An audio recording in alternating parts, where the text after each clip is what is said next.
விடுவிடுவெனவே வாலிப மனது விண்வெளி விண்வெளி ஏறும். மன்னவா ஒரு கோயில் போய் இந்த மாளிகை எதற்காக? தேவியே என் ஜீவனே இந்த ஆலயம் உனக்காக.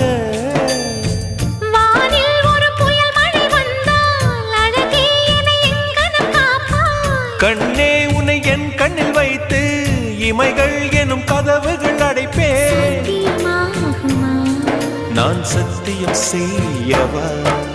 தொடு தொடுவெனவே வானவில் என்னை தூரத்தில் அழைக்கின்ற நேரம்.